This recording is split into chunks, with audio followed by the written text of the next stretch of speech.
Bienvenidos a un nuevo episodio en Altavoz. En esta ocasión nos encontramos en el día del 20 de octubre y me encuentro con el estudiante Andrés García de la Escuela de Ciencias Políticas de la USAC y también de la Facultad de Derecho en las Ciencias Jurídicas y Sociales, ¿verdad? Y también fue uno de los 10 estudiantes expulsados ante el Consejo Superior Universitario de la misma universidad, de la Universidad de San Carlos de Guatemala. Andrés, bienvenido. Si nos podrías comentar ¿cómo ves el cambio de la incidencia política que se vive ahora actualmente en redes sociales y que antes se mantenía más presencia en las calles? Agradezco mucho el espacio y qué honor ser entrevistado por estudiantes de Ciencias de la Comunicación. A mí me parece muy prudente empezar a hablar de los cambios que hubieron durante la pandemia y cómo fue antes de la pandemia, porque antes de la pandemia estuvo todo este movimiento de 2015, pues la recuperación también de la asociación de la centenaria Asociación de Estudiantes Universitarios Soledad Castañeda de León, pero lastimosamente vinculado a la pandemia y cómo la pandemia desmovilizó a los cientos de estudiantes que están tratando de reorganizarse una vez más en las aulas, en las facultades, en las escuelas, en los centros universitarios, y lastimosamente causó muchísimo daño a lo que es el movimiento estudiantil universitario. Pues claramente, tras 4 años aproximadamente de pandemia en donde las autoridades ni siquiera querían regresarnos a las aulas.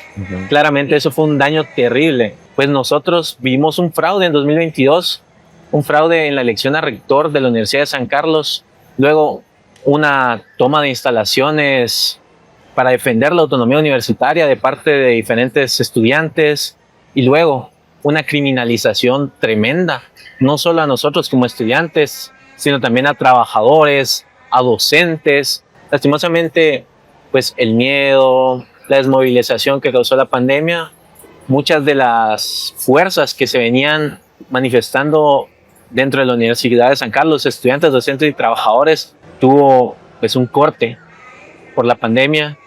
Nos acostumbramos a las redes sociales, al tecnoactivismo, podríamos llamarle, el activismo por redes sociales, vinculado al miedo de la criminalización, le ha causado un daño profundo a las manifestaciones que vienen desde la Universidad de San Carlos, que fueron vitales en los movimientos de 2015, donde los estudiantes se unieron a las universidades privadas y se unieron a otros movimientos sociales, pero ahora pues no hemos visto eso. Se agudizó todo durante el gobierno de Yamatei con las vacunas y no pudimos capitalizar un golpe como el de 2015 a pesar de que teníamos las condiciones contra ese gobierno, pero lastimosamente no teníamos las condiciones de organización como las teníamos en 2015. Y es que antes había un empoderamiento, como en el 2015 y como en las manifestaciones, los estudiantes salieron a las calles sin ningún miedo a ser criminalizados. ¿Cómo te afectó también el salir, tener esa valentía para salir a las calles, para exigir, y cómo esto te afectó? En 2015 cabe mencionar que era bien diferente. Primero que nada eso, no tenemos un ministerio público que se dedicaba a criminalizar estudiantes. Segundo, no teníamos rectores que estaban empeñados en criminalizar estudiantes, docentes y trabajadores de la universidad. Pero lastimosamente nuestros casos están siendo ligados a procesos por jueces que responden a ciertos privilegios, que emiten sentencias para algunos, y a un ministerio público que pues le es pertinente criminalizarnos para que en un futuro, 2026, existan altas posibilidades de que elijan a Consuelo Porras como magistrada de la Corte de Constitucionalidad tras finalizar su periodo como fiscal general del Ministerio Público y que quede como magistrada de la CC de parte de la Universidad de San Carlos de Guatemala. Por eso es que existe ese contubernio entre la USAC y el Ministerio Público. Definitivamente es así de esta forma como funciona esta criminalización a estudiantes. No son delincuentes, son simplemente estudiantes, y es de esta forma que nace el activismo por redes sociales. ¿Cómo crees vos que va a cambiar ese miedo y de que se va a acabar? Tal vez sí va a seguir funcionando el activismo, pero de que realmente se llegue a ese punto de reunión presencial en las calles, ¿cómo crees que se pueda llegar otra vez a dar ese suceso? Desde 2019, ninguna asociación ha recibido tasa estudiantil. O sea, un derecho, un aporte económico que la universidad tiene la obligación de brindar a las asociaciones estudiantiles. Desde 2019 le dijeron que no a ese aporte económico para las asociaciones, a ese derecho que pues ha permitido impulsar diversas actividades, desde manifestaciones hasta actividades académicas, porque al final una asociación tiene más que un papel político, una asociación tiene un papel académico, recreativo, brindar al estudiante todo aquello que la facultad, que la escuela, que el centro universitario no le está brindando al estudiante, pero no.